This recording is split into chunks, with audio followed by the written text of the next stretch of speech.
Bueno, y voy a esperar unos segundos que se termine de... Ahí está. Bueno, entonces voy a empezar presentando a nuestra oradora de hoy.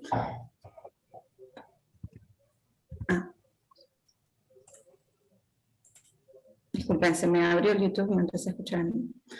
Bueno, Patricia Camus es directora del Grupo de Investigaciones del Laboratorio de Ecología, Teledetección y Ecoinformática.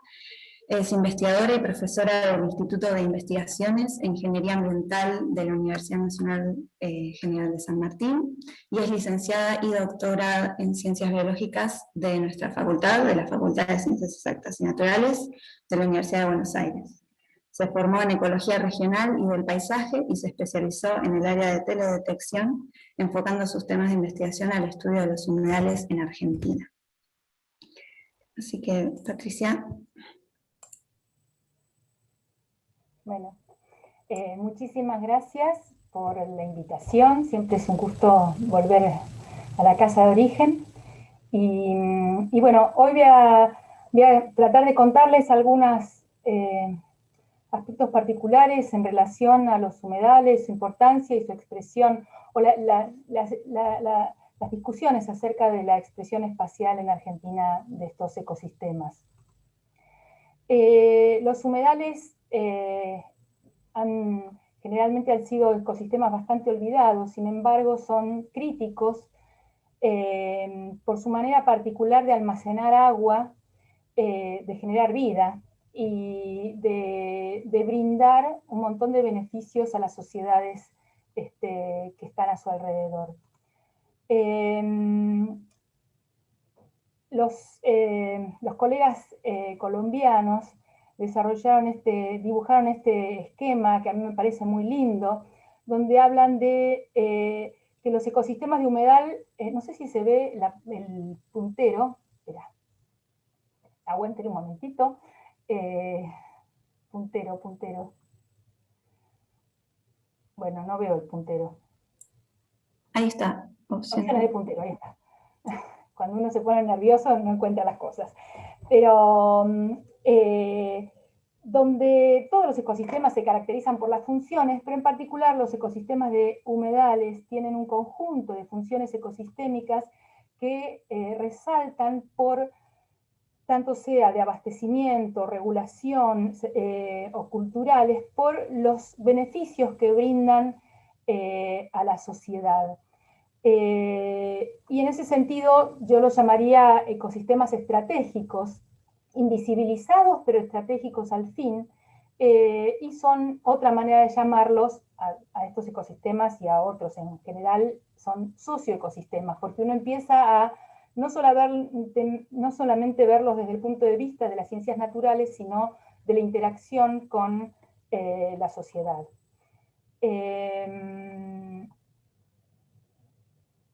Se reconocen valores tales como la estabilización de líneas de costa, la regulación de inundaciones y la retención de agua en la superficie, la regulación climática. También la amortiguación de inundaciones la podemos ver en esta diapositiva, que es la zona de La Plata, y vemos cómo en otra situación La Plata está rodeada por humedales que retienen un volumen enorme de agua, y esta es una escena también de la ciudad de La Plata en el año 2013 durante las inundaciones, donde nosotros podemos ver que una parte importante de la ciudad de La Plata fue construida sobre humedales. El valor en cuanto a los ciclos biogeoquímicos que ocurren en ellos, que hacen que sean inspiración para lo que se conoce como humedales construidos, que sirven para purificación de aguas, tanto aguas cloacales como de industriales.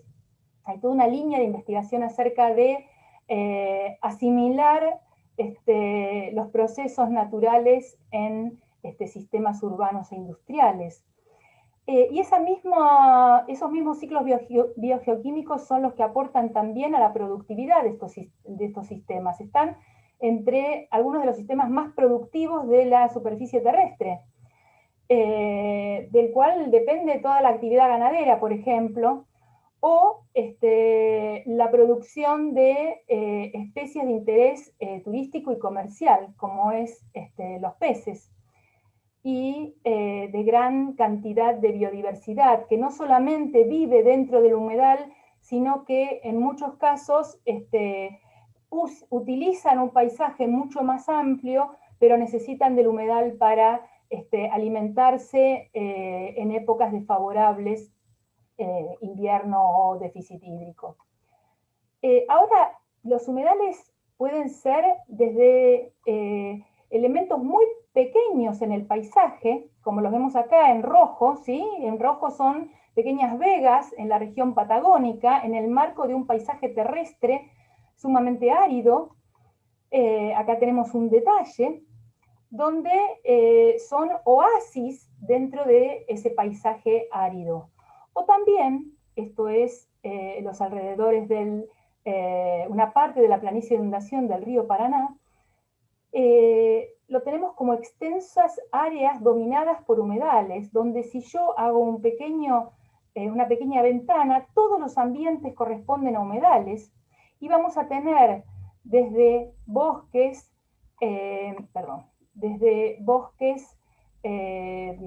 bordes de bañados y ríos, esteros, que se suceden a lo largo del paisaje en forma continua. Ahora bien, ¿dónde están los humedales? Esta gran variedad de sistemas. Este es un trabajo hecho por Lennart y Doll, clásico del 2004, donde muestra la distribución mundial de humedales, y en estos gráficos en los laterales podemos ver la abundancia relativa, donde vemos en la zona del hemisferio norte una gran abundancia, y en el continente americano también, así como en la porción de África y el hemisferio norte. Visto de otro modo, en un trabajo más reciente del 2018, sobre la base de todos los trabajos que se fueron publicando, se identifican que los continentes con mayor proporción de humedales son Asia, América del Norte y Latinoamérica. Latinoamérica por debajo de los otros dos. Acá, claramente, tanto en Asia como en América del Norte, pesan muchísimo lo que conocemos como turberas del hemisferio norte. Toda la zona periférica al casquete polar norte constituyen extensiones enormes de turberas, que llevan esta cantidad muy arriba en la cantidad de humedales que tienen esos continentes. Pero Latinoamérica queda tercera en los números. Sin embargo, un trabajo de Gumbrich del 2016 muestra que dentro de las zonas tropicales y subtropicales, según sus números y según sus cuentas, Sudamérica es uno de los continentes de mayor cantidad, o sea, es el continente con mayor cantidad de humedales. Esto claramente, yo dije, Asia y Norteamérica tienen turberas. Latinoamérica, las turberas están apenas en la zona andina sur patagónica, y lo que está pasando es que tenemos otros tipos de humedales. Y también lo que está pasando es que vemos que a lo largo, en este trabajo también, el de Davidson del 2018 y otro trabajo que publicó en el 2014, registra que desde el 1700, en una serie de trabajos recopilados, desde el 1700 hasta aproximadamente el 2000, hubo una pérdida casi del 70% de los humedales. Y en estos detalles se ve cómo los humedales se fueron perdiendo más todavía en el siglo XX y en lo que va del siglo XXI se perdieron entre el 60 y el 70% de los humedales remanentes. Acá tienen la pérdida cuantificada por dos trabajos, por Davidson del 2014 y por Dixon del 2016, y paralelamente lo que sí se observa es un incremento de los humedales construidos, de los reservorios de agua, que son esta línea, y de las arroceras, que también, según la Convención Ramsar, entran dentro de lo que se define como humedal. Entonces tenemos una fuerte pérdida de humedales naturales y una ganancia de lo que serían nuevos humedales, que no necesariamente tienen las mismas funciones. Obviamente desde el punto de vista de la producción y del mercado y de la... claramente entendemos cómo funcionan las arroceras. En el caso de las reservas de agua, en cuanto están cercanas en general a grandes urbanizaciones, son aporte de agua, pero no cuentan un montón de otras funciones ecosistémicas que los humedales naturales sí tienen. A pesar de esto, lo que presentan estos autores es que en las distintas trabajos de mapeo que se realizaron desde el año 79 hasta el 2015, se registra un incremento permanente de los humedales. Estos autores revisaron todos los trabajos publicados en distintas instancias, clasifican estos trabajos en dos categorías. Trabajos bottom-up, o sea, a partir de inventarios locales, ¿sí? Cuánto aportan a la existencia de humedales, o top-down, aquellos mapeos que se realizan con métodos genéricos, globales, a partir, por ejemplo, de imágenes satelitales, donde se releva la superficie de humedad en forma genérica. En general, tanto de una forma o de otra, lo que registran es un incremento en la superficie de humedales. La interpretación que hacen estos autores es que a pesar de la pérdida de humedales que se registra en sucesivos documentos desde principio de siglo, lo que ocurre también en paralelo es que los métodos de mapeo de humedales cada vez son mejores, ¿sí? Tenemos más eficiencia en identificar qué es un humedal y qué no es un humedal. Sin embargo, aún tenemos problemas en que, en general, los ejemplos o los humedales que se utilizan como base para identificar los mapeos, los humedales, los ecosistemas a nivel global, son del hemisferio norte.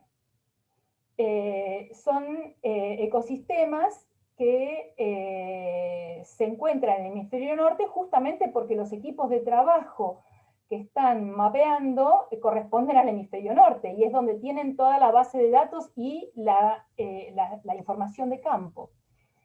Hay grandes agujeros de información o baches de información en enormes superficies, particularmente de América del Sur y de África.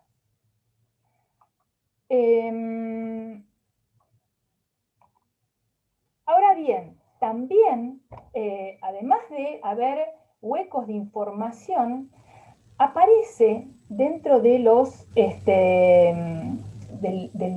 de la problemática de los mapeos, que si bien mejoran las técnicas, aparece como aspecto crítico en la identificación de los humedales lo que mencioné antes, que es de dónde yo estoy tomando la fuente de datos de referencia de qué es y qué no es un humedal, pero también la propia definición de humedales, porque entendemos como humedal, yo no voy a entrar ahora en la definición de humedales, hay una charla que vi también en Exactas, donde me extendí un poco más sobre eso, es todo un tema la definición de humedal, pero básicamente los humedales no son sistemas terrestres, sino son sistemas acuáticos.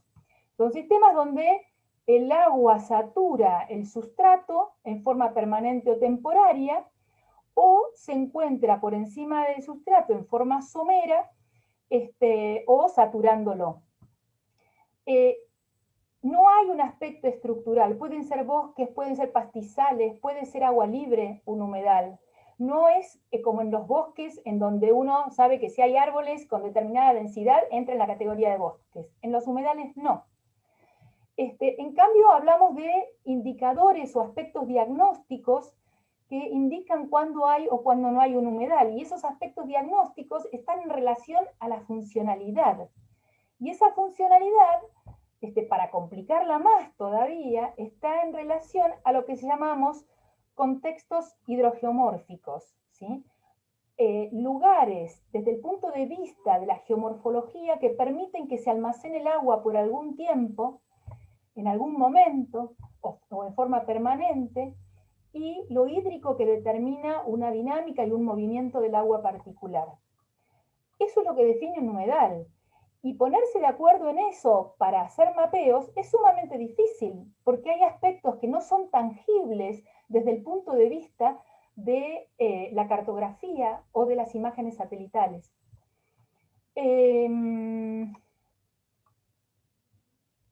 Acá tienen un paneo de todos estos ecosistemas que caen dentro de lo que se define como humedal. Y miren la diversidad de estructuras que podemos ver, de fisonomías, decimos los biólogos. Entonces, la cobertura, lo que nosotros conocemos como land cover, land use en los mapeos tradicionales, no es un factor que ayude a la hora de mapear humedales. Y eso es un tema crítico, sobre todo para quienes trabajamos en teledetección, donde hacemos mucho pie en la cobertura. Bueno, me quedaron algunas diapos. En Argentina, la primera vez que hubo un mapa completo que indicaba la expresión espacial de los humedales, lo publicamos en el 2008 y se realizó en base a la base de datos de suelos del INTA a nivel de todo el país, que es escala 1 en 1.000.000. Pero como los suelos hídricos son un carácter diagnóstico indiscutido a nivel mundial, se tomó como la presencia de suelos hídricos como un indicador directo de ocurrencia de humedales. En este mapa también se incorporaron, o sea, la base de datos del INTA está desarrollada con un criterio agronómico, entonces lo tendríamos que interpretar desde un punto de vista ecológico de lo que nosotros considerábamos humedales. Se incorporaron también aquellos polígonos donde se declaraban factores limitantes tales como anegamiento, ocurrencia de inundación o deficiencias de drenaje, y categorías cartográficas como lagunas, someras, lagos y salinas, ¿sí?, que entran dentro de la categoría humedales. Ese mapa, así como está, nos daba una superficie de 21.5% de áreas potencialmente ocupadas por humedales. ¿Por qué digo potencialmente? Porque esto trajo muchísimo discusión entre, sobre todo los agrónomos, y digo potenciales porque es un mapa en escala 1 en 1.000.000 el levantamiento, con lo cual puede ser que muchas de las áreas que estén identificadas como humedales sean mosaicos de parches de humedales y algunos ambientes terrestres.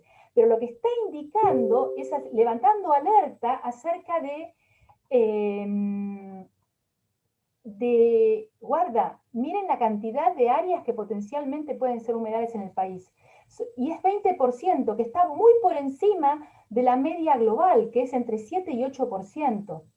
Y equivalente en estos números, en estos guarismos, a lo que plantean para Latinoamérica algunos autores como Jung. En estos momentos estamos trabajando con un mapa que lo llamamos Humear ahora 2021, que lo realizamos a partir de las bases de datos existentes, o sea, analizando las bases de datos del Instituto Geográfico Nacional, del Servicio Hidrológico Nacional, del Servicio de Hidrografía Naval, del INTA, los mapas de Land Cover, Land Use del INTA, y también del primer inventario, del inventario de bosques. Y algunas cosas las sacamos del primer inventario de bosques, que tenía algunas categorías interesantes. Este mapa, que es muy diferente al anterior, no incorporamos la base de datos de suelos, es un mapa donde la cartografía de base está realizada en 1 en 250.000, y arroja un 12,8% de superficie, 12,4%, perdón, de superficie de humedales, y si le agregamos todo el sistema de aguas someras costero, que está mapeado, pero no se ve en el mapa porque está muy chiquitito, pero si hacemos zoom se ve, las aguas marinas estuariales poco profundas llevan a un 12,8%. No es el 21%, seguro. ¿Y cuál será la realidad? No la sabemos. No la sabemos porque obviamente no tenemos un inventario a nivel nacional, que sería la forma en la cual uno debería saber qué superficie hay. En realidad, estos son modelos que quizás el número que arrojan sobre superficie, que es lo que todos quieren saber, cuál es la superficie de humedales, a esta altura sea poco importante. Lo que sí nos interesa es pensar, bueno, ¿dónde están los humedales? ¿Están por todo el país? ¿Qué diversidad hay? ¿Y qué queremos hacer con esos humedales, sobre todo? En este mapa, a partir de las bases de datos, se pudo recopilar gran parte de tipos de humedales existentes recopilados en estudios previos a nivel nacional. Cuando comparamos... El audio bien. ¿Perdón? No, se apagó. Se apagó, bueno. Y lo corté. Ay. No, es un error. Ahora lo arreglamos. Tenés el audio prendido, el micrófono prendido. Si ahora comparamos los resultados que tenemos en Argentina con bases de datos globales, y con la base de datos del 2008 que habíamos generado a partir de la base de datos de suelo, vemos que los números son sumamente dispares. En el 2008 teníamos 21,5, acá tenemos 12,8, pero el Global Lakes and Wetlands, la base de datos del 2004, para Argentina reporta un 5,6% de humedales. La base de datos que llamamos Sea4Swamp,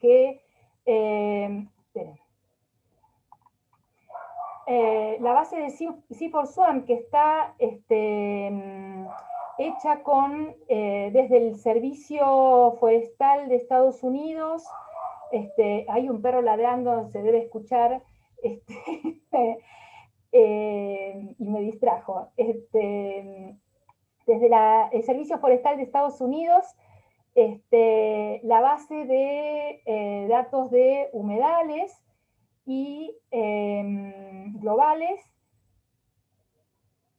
da una superficie de 7,6%. Y una base de datos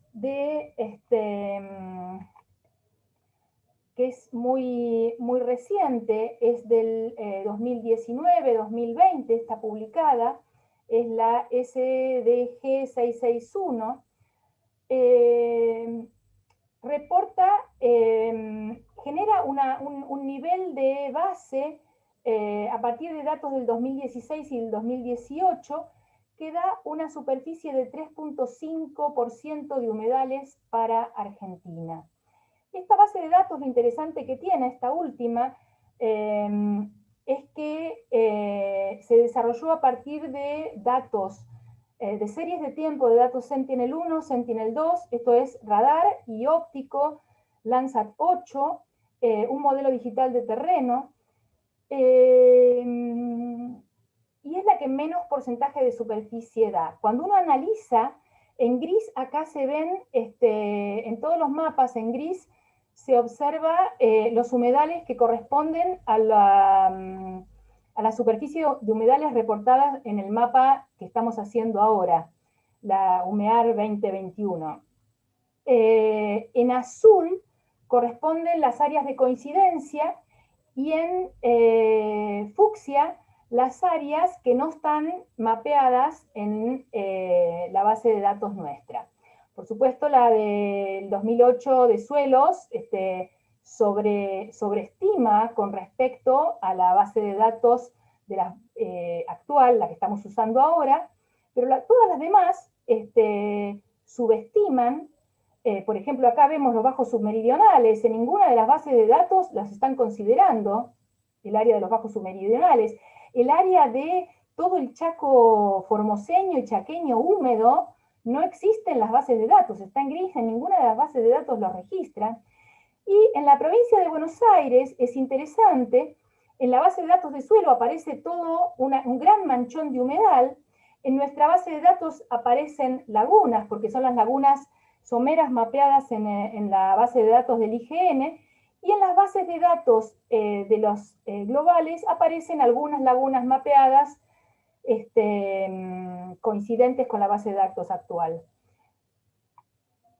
Si nosotros miramos este mapa, que es un mapa de regiones de humedales para toda Argentina, que se hizo en el 2017, se publicó en el 2017, y miramos estos cuadraditos, perdón, los polígonos en rojo son los sitios Ramsar, y estos cuadraditos son áreas donde uno puede, donde hicimos detalle de las bases de datos. Estas regiones de humedales muestran una grandísima diversidad de humedales en todo el país. Y si miramos los detalles en las distintas regiones, vemos en este gráfico que tomamos los bañados de Figueroa en Santiago del Estero, los derrames del río Bermejo en Salta, los bajos submeridionales, parte de los bajos submeridionales en el norte de Santa Fe, la provincia de Buenos Aires, los derrames del Atuel, Tierra del Fuego y el río Santa Cruz. ¿Qué vemos acá? Acá están, en las filas están las distintas bases de datos. Vemos que nuestra base de datos de 2008, que son humedales potenciales por suelo, sobreestima en la zona húmeda, cubre casi toda la superficie en la zona húmeda. Las bases de datos de Sea4Swam, en algunos casos es bastante coincidente o exagera. Por ejemplo, en la zona de bañados del río Bermejo, que es una zona árida donde se producen desbordes del río Bermejo, pero el resto de las bases de datos todas son muy dispares en cuanto a qué humedales muestran y qué no. Y en las zonas áridas se expresa una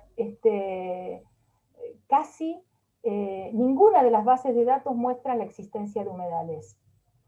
En el caso de la región pampeana, tenemos que es una zona en la cual se producen, es una zona sometida a periodos interanuales de secas, de periodos secos y periodos húmedos muy contrastantes, lo cual hace que, depende de los periodos de tiempo que tomemos, vamos a ver áreas inundadas o áreas poco inundadas, y cuando uno lo lo mapea en términos de frecuencia de inundación sobre la superficie, que es uno de los criterios que utiliza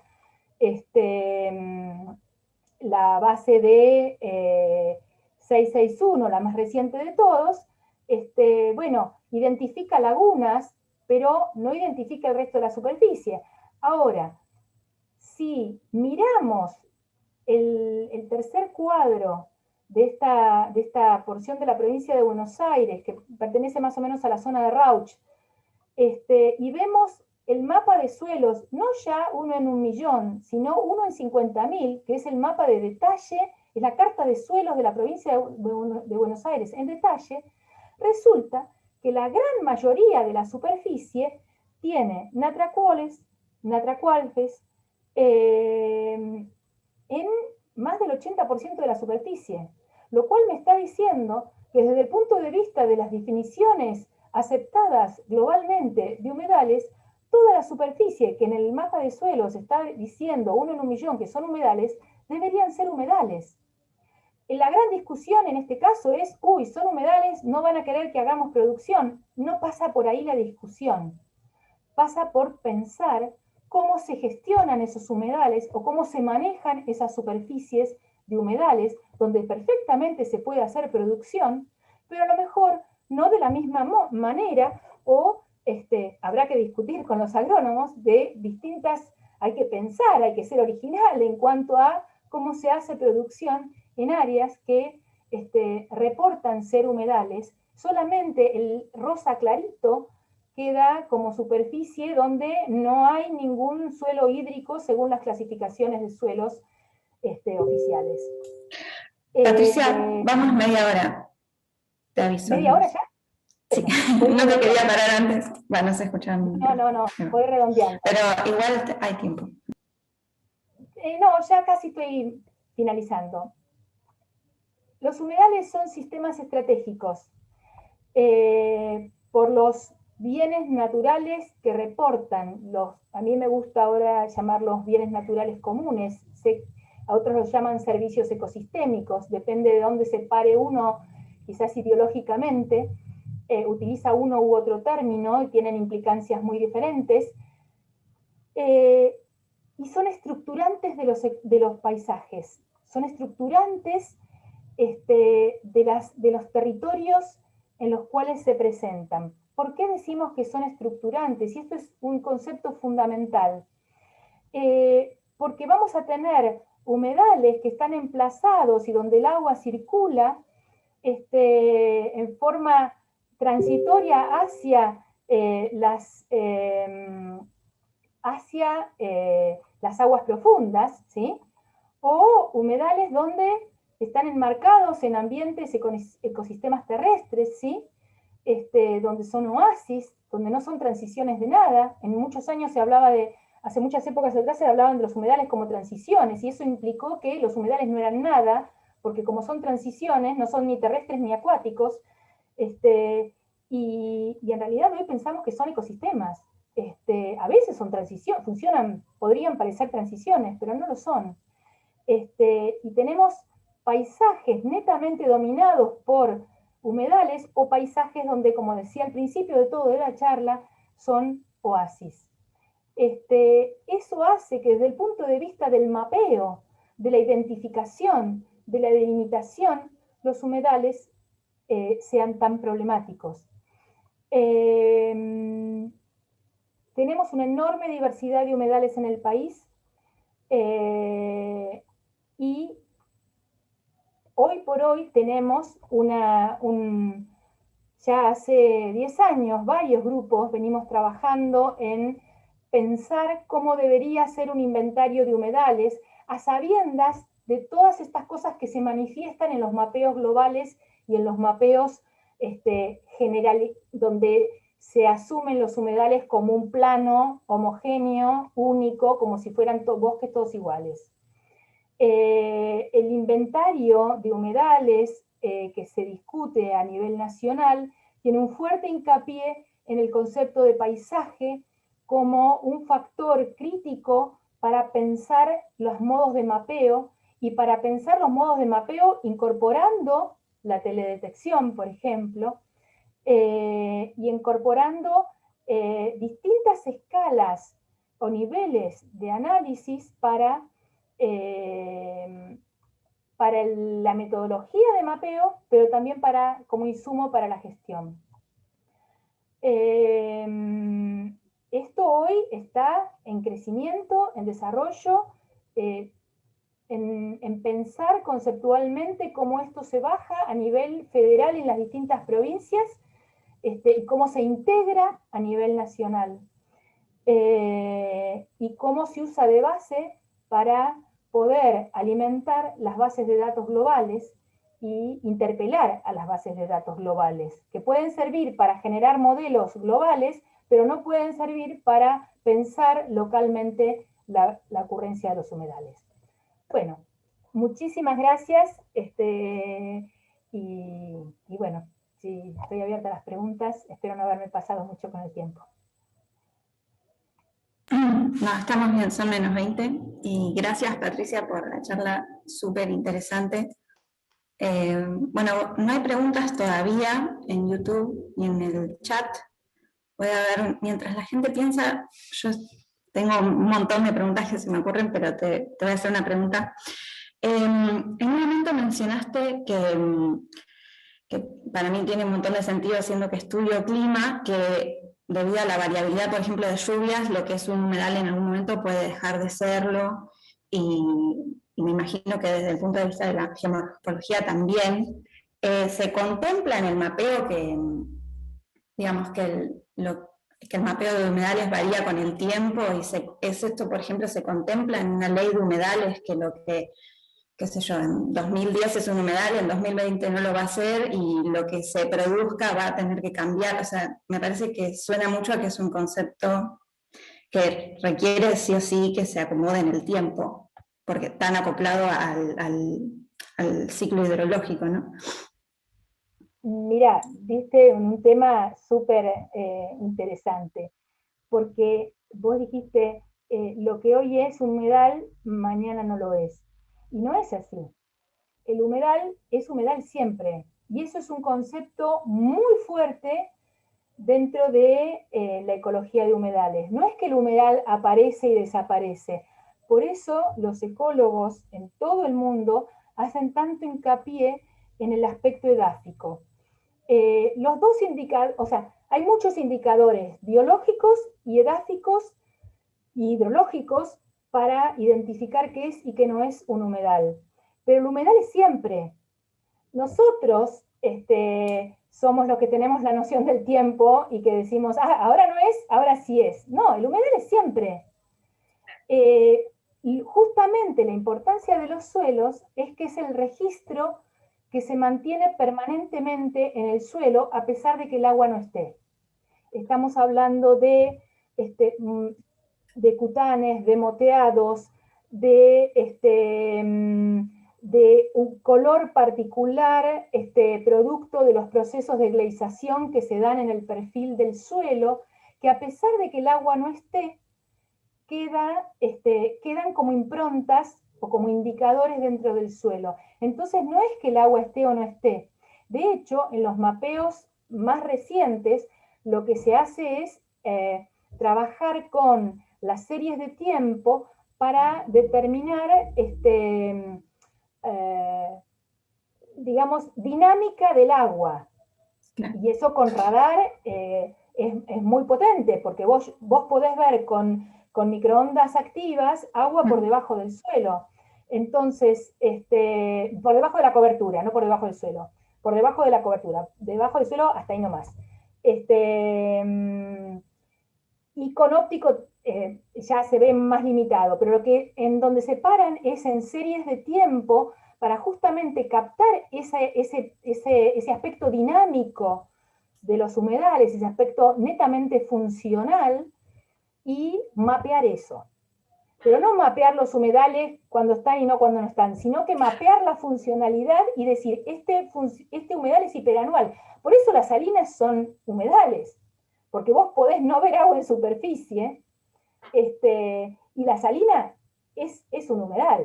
después de que uno lo quiera discutir o lo quieran sacar de los humedales, porque hay todo un tema de intereses con respecto a la minería del litio, por ejemplo, es otra cuestión. Es un tema de conflictividad que generan este tipo de ecosistemas, pero siempre es humedal. ¿Puedo hacer una pregunta? Sí. Yo levanté la mano también. Sí.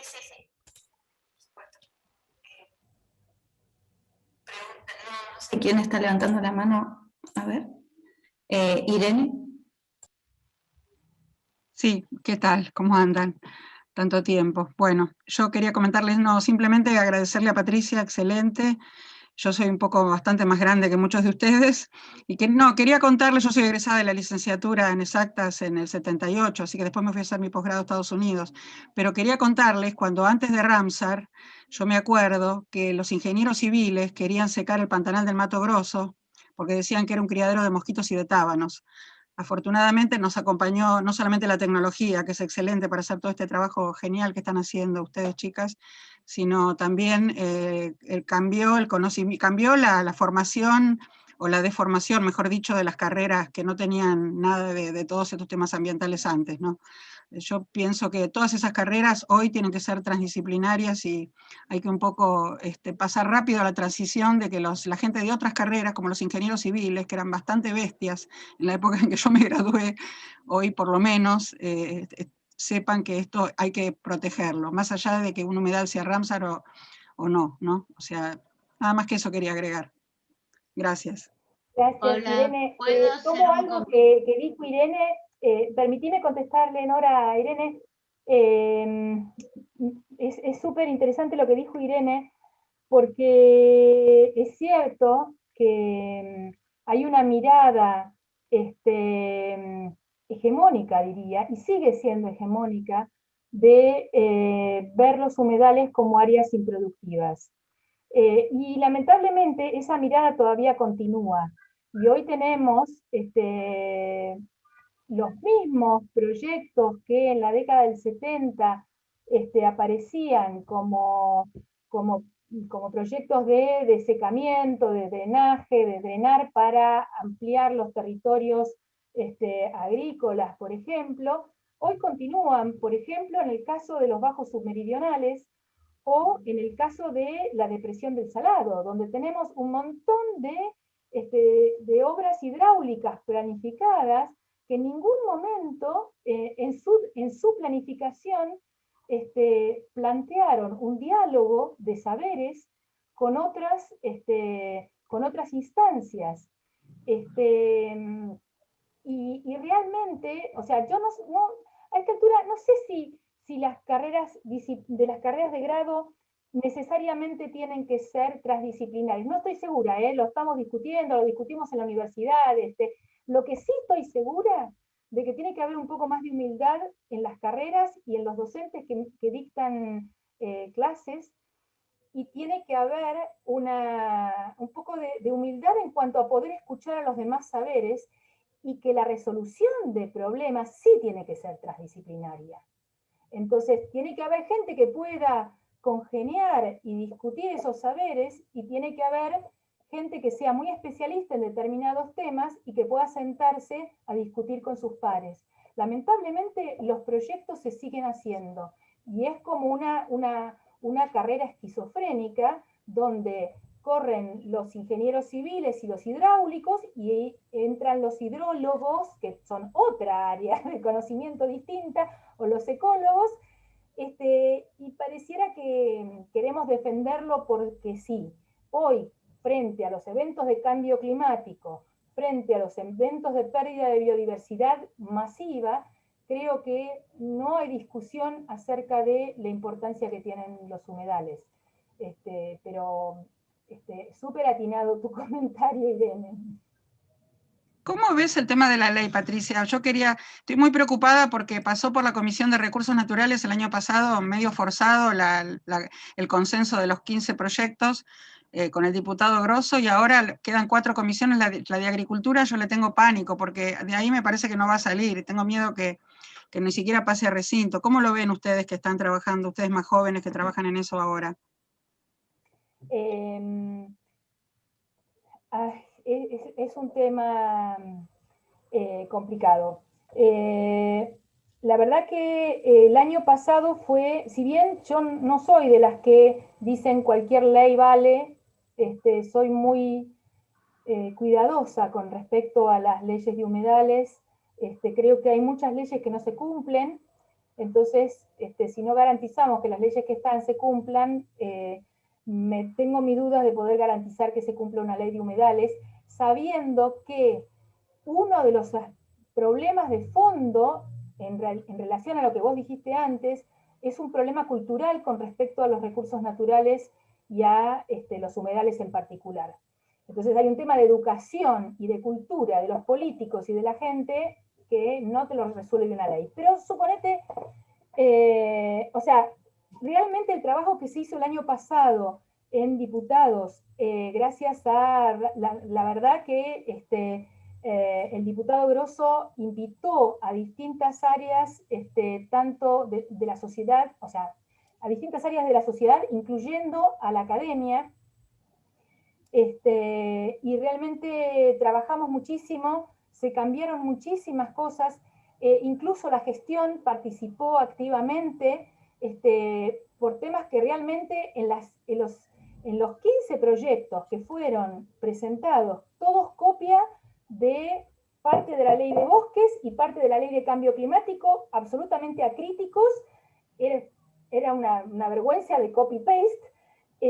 Realmente se trabajó muchísimo, se cambiaron muchas cosas, quizás no todas las que hubiésemos querido, pero la versión final era una versión mucho más rica, moderna, más pensada, incorpora todo este tema de paisaje en el cual yo insisto mucho, la dimensión de paisaje, el no atar el inventario al ordenamiento territorial, el no pensar que el ordenamiento territorial, así como se hizo en bosques, no es el ordenamiento territorial de humedales, es el ordenamiento ambiental del territorio, donde los bosques y los humedales son una partecita. Eso se incluyó en la letra de la ley, o sea, la ley mejoró muchísimo. Ahora, hay muchos intereses creados y hay muchos intereses que además tienen sus representantes en las cámaras. Y la pelea y la discusión es cuerpo a cuerpo y creo que, insisto, la verdad que creo que el diputado Grosso y los asesores trabajaron muchísimo, y ahora queda la discusión, pero también estas cosas, así como los temas de género y de derechos humanos son bottom-up, no son top-down, se resuelven con la presión de la gente y con la gente participando. O sea, hay que democratizar y hay que darle participación a la gente para que cambie la mirada, para que se cambie la mirada y se cambien las políticas sobre este tipo de cosas. Nora quería hacer una pregunta, Norita. Dos cosas, pero me vinculo más con esta, ¿no? Es decir, para mí es una preocupación fundamental. Vos lo marcaste muy bien. Lo marcaste muy bien, la diversidad de fisonomías que tienen los humedales y cómo está caracterizado por el tipo. Entonces, estamos en un momento donde la sociedad está reclamando una ley de humedales, lo cual implicaría que culturalmente tenga aprendido qué es el humedal y los beneficios que da. Y me parece que lo que falla ahí es la comunicación, porque se defiende algo que no se entiende totalmente qué es. Es decir, yo tengo como individuo social que me muevo, tengo bien aprendido qué es un pastizal, qué es la pampa, qué es un bosque, pero qué es un humedal, como bien lo marcó Irene y lo marcaste vos, es un concepto mal visto, todavía es un concepto de que la gente cree que es un pantano, que es un foco de infecciones, es decir... Mirá, creo que ahí hay algo para trabajar muchísimo, que es la reciente ley aprobada de educación ambiental. Creo que, no sé si el grupo, la Secretaría, la Dirección de Recursos Acuáticos, no sé si está trabajando en esos temas, pero creo que sí, o sea, y los tienen en presente, pero es un área importantísima para trabajar el marco de la ley de educación ambiental, y los humedales tienen que entrar en las escuelas, tienen que entrar en distintos niveles de educación, porque yo salí de la universidad sin, o sea, tuve mi título de grado sin haber nombrado los humedales. Los aprendimos de la mano de Inés Malvares durante el doctorado. Pero existían sistema terrestre y sistema acuático. Los humedales, bien, gracias. Bueno, es parte del proceso de conocimiento, ¿no? Sí.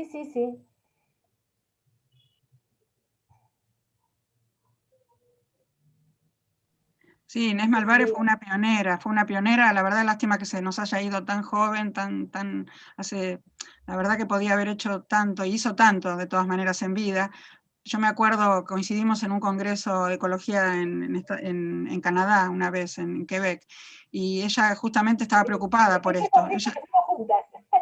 Ella me decía, no puede ser que todavía sean considerados como ecotonos o territorios de transición sin ninguna importancia, cuando en realidad son ecosistemas por sí mismos que tienen más valor quizá que los terrestres aledaños y que los acuáticos aledaños, no sin quitarle valor a ninguno. Eso fue en el año 91. Recién empezábamos a hablar, fue el primer congreso que fui en mi vida no, en Quebec no, en Ohio. En Ohio fue ese congreso. Ese fue cuando fueron los 500 años. Cuando fueron los 500 años de la llegada a América, que hicieron una reproducción de la Santa María en un humedal artificial, ¿no? ¿Te referís a eso? En Columbus, Ohio. En Columbia. Sí, yo estaba viviendo en Estados Unidos en esa época, por eso me acuerdo. Sí, yo estuve también ahí. Ahí te conocí a vos y fue la primera vez que fui a un congreso internacional, y en Argentina no se hablaba de humedales. Sí, tenés razón, tiene que haber sido ahí, porque me parece que Inés porque el de ecología fue después, en Canadá, me parece que ya Inés después se había enfermado, pero tiene que haber sido ahí, tenés razón, sí.